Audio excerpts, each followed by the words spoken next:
How are we, folks? It's me, Martin Macaulay, with another Irish whisky review. And it's an Irish one this week. And yes, it's a full-size bottle. Now, this, focus in, is Waterford Biodynamic. Biodynamic. Yeah. COP26, the climate change emergency forum that is going to happen in Glasgow, or depending on when this goes out, is happening in Glasgow, or has happened, depending if you watch it a little bit on down the line. I'm going to pour this, by the way, before we get too far in. The COP26, or we know what it'll be. It'll be a cop out, let's be honest. They'll all get around and promise they're going to do this, that and the other, and they'll not do it. China's not there, biggest polluters in the world, so they're not going to be there. So we know what's going to happen. To quote little Greta, blah, blah, blah, blah, blah, blah, blah. That's what will happen. Because the people who are running the show up at that will be, well, they'll all be dead when this is a really serious thing. So it's just, we know what's going to happen. So really, I keep saying this, but it'll be down to industry and businesses to actually take their responsibility and try and fix this problem. And they're the best people to do it, to be honest. But the government will make up some laws and promise they're going to do this, but they'll not. We know they won't. Anyway, we're not going to do a lecture. Our quote of Greta has now finished, okay? But this is important, if I'm honest, because biodynamic, some of it's a bit,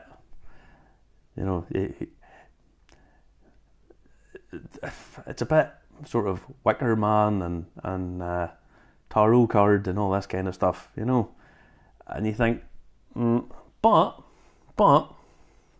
when you actually start reading about it, some of it makes an awful lot of sense. Some of it doesn't make sense to me, but I'm quite prepared to go along with it if it makes people, if it works. I don't know. There's more things in heaven and earth than we can understand. We'll leave it at that. But I did a little bit of reading up. What's the difference between biodynamic and organic? Well, biodynamic is organic, but it's kind of organic plus. And the way it treats a farm as a closed loop system. So you don't bring things off the farm or on the farm not off the farm, on the farm as like external fertilizers. Compost is the key element of the whole thing, and there's a vast array of composts and how they're made up, and it's about putting bacteria into the soil which are supposed to be there and helping to really farm in a way that's much more natural and replenishing the soil and trying to get not maximizing growth, but basically doing what they think nature intended with a little bit of assistance, okay? So they use herbal and mineral preparations, and they get like cow's horns and fill them with certain minerals and bury them. And I think the idea, again, I'm no expert in this, I've briefly read up on bits and pieces of it, but what they try and do is basically try and put these bacteria into the soil that should be there, and certain minerals are then processed and so on, and it's this kind of having the whole farm as a living entity that lives on a sort of cycle, and a natural cycle. Now, where it starts getting a little bit weird for me is that they do stuff on a lunar cycle. And as the moon travels through the signs of the zodiac, they have different meanings. So I went on to the Biodynamic website to find out a bit more about this. And it's the moon cycle planting, they sow when it's done on an appropriate element day. So carrots are sown on an earth day, lettuce is water, and it's sown on a water day, etc., etc. So it's all kind of a bit mystic, maggy type stuff, but there's no denying that it is better for the soil. It's not intensively rearing a product or a grain or whatever it is they're growing. If it's a water day, it's a lettuce. Now, when we talked to the rather fantastic Grace O'Reilly from Waterford, she explained that when she's out doing her crop walking, that it says even the sound of the farms is different. You hear a lot more insects, you hear a lot more birds and stuff on these farms than you do on even the organic ones. Her words, not mine. And she's in an awful lot more fields and knows an awful lot more about this kind of thing. Certainly farming, well, than pretty much anybody I've ever met, if I'm honest. Of all our guests, of all the people we've interviewed, Justin and I, on the Irish Whisky Review on a Saturday night, she's probably the one that most people talk about because she was so impressive. And she is unbelievably impressive girl. Fantastically clever at what she does. Yeah. So if she says that she notices a difference in this, I'm prepared to go along with whatever she says because she's the expert in the whole scenario. Now, Waterford are not trying to save the world. We know that. But this is the first biodynamic whisky in the world. There's organic ones out there. I just lifted that box up because we do like the Waterford packaging. Okay, I like it. So I'll just put that down actually. There's lots and lots of stuff about Waterford to like. And there's lots of people out there are very dubious of them or whatever, I don't know. But there's lots of it that I really, really rate and really like. So these little incremental things to help to try and repair the environmental damage that's been done. And anyone who denies climate change, just look out the window. You know, you can see this. It's happening on the news. You can see what's happening all around the world. I mean, it's a reality. And it's a problem that needs fixed. And the sooner the better. And companies are the best way of doing this. Now, one thing I will say. Go on, because this code, right, hopefully you can focus in and see the code.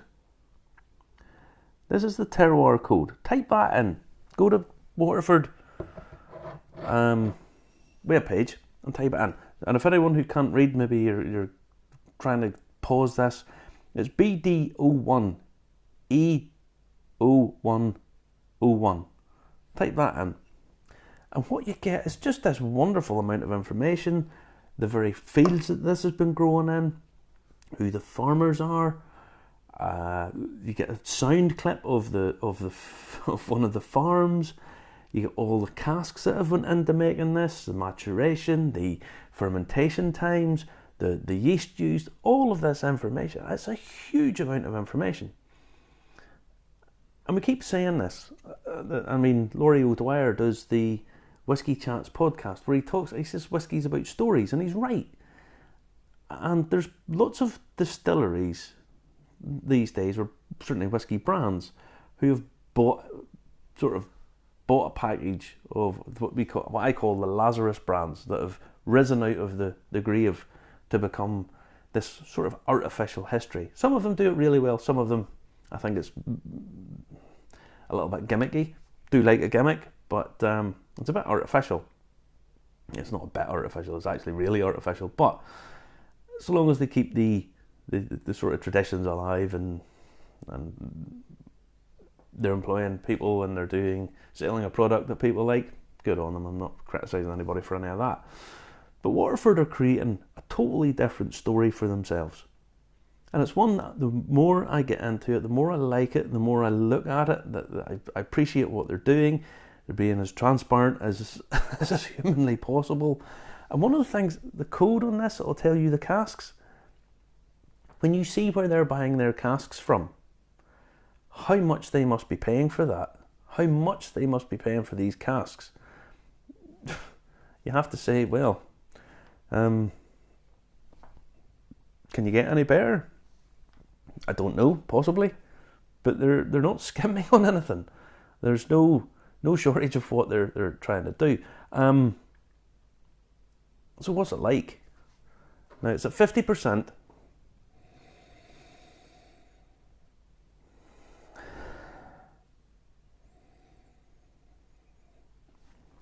Quite bread, quite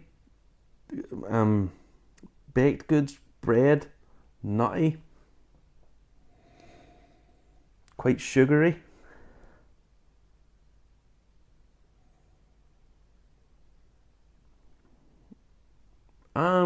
Fair amount of very fresh estery notes. Now,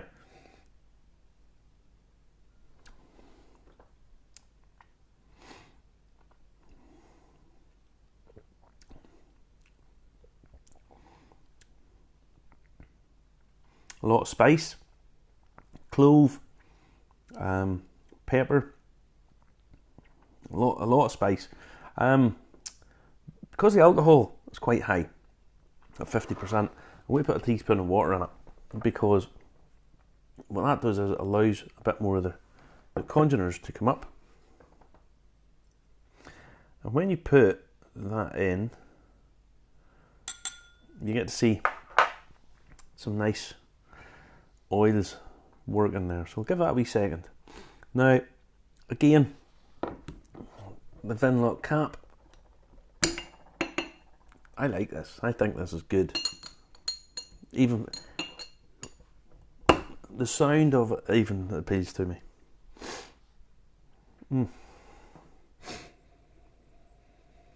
Now, that teaspoon of water's helped that immensely.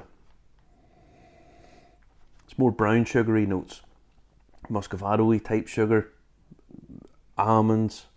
There's fresh peppers coming out there. I mean, bell peppers, like yellow peppers. Yep. It's got a very nice nose. A lot of the Waterford has this fairly clean nose.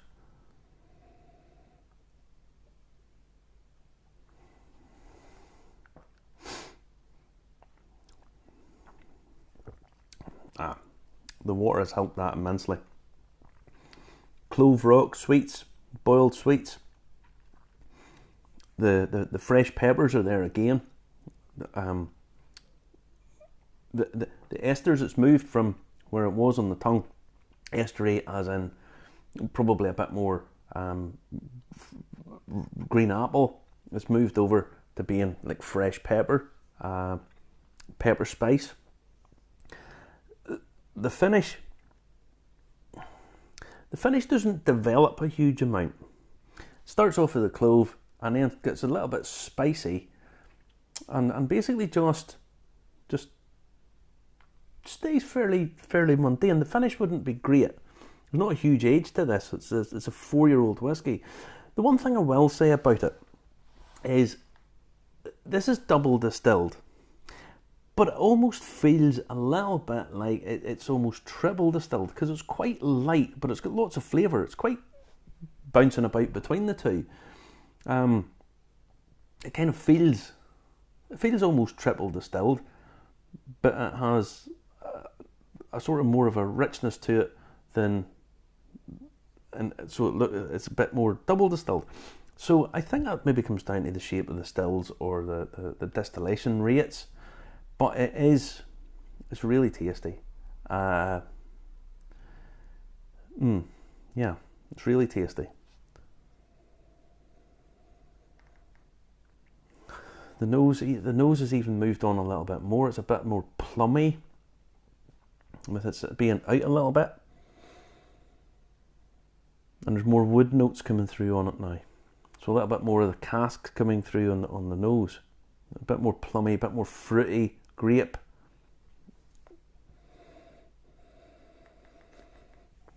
But still get plenty of the clove coming through. Yeah, I think this is nice. I think it's great whiskey. I'm a big fan of what they've been doing down there, if I'm honest. The whole story is just more and more appeals to me as it goes on. They're doing the organic, they're doing the biodynamic, they're doing all the single farm stuff, there's the cuvées coming out. There's a huge range of stuff. And where previously I had thought, this is just confusing, it's now interesting because it's all slightly different. It's all different stuff. You can experiment with it. And now, I mean, if you wanted to collect the whole of Waterford, it's going to start. It's just, you're not going to do it. And in some ways, I kind of think that's being purposely done, probably by Mark Rainey, who's just saying, well, I want people to drink the stuff. I don't want them to collect it. So he's bringing out so many bottles. It's almost impossible to collect. So yeah, good. In some ways it's good. Some ways I don't agree with it. Some ways, whatever. Good on them. It's nice that they set out and do what they're going to do. So yeah. Yeah. So we'll see what comes out of COP26. I know what's come out of Waterford, and this is good stuff. So yeah, give that a whirl. Have to mark it.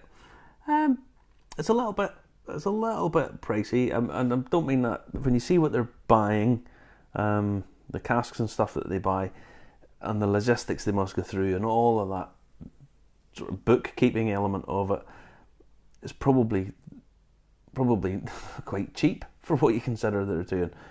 But for the average working class guy, it's going to be a treat. But do treat people. If you get a chance of buying this, it's coming up to Christmas, birthdays or whatever, yeah, buy this, because it's a great whiskey and it's got a fantastic story to it. Fantastic story. So yeah. So Waterford, Gaia series, Biodynamic, Lunar 1.1. I'll give this, and I'm going to give it an extra half mark because of the story to it, and because COP26, we know what the governments are going to do. They'll say they're going to do this, they're not going to do very much. So it's nice to see companies off their own bat doing their own thing and trying to clean up the world. Small bit at a time, but I'll give this 8 out of 10. Do give it a whirl. You'll probably be pleasantly surprised. So anyway, good luck everybody. Stay safe, and I'll talk to you again soon. Bye bye.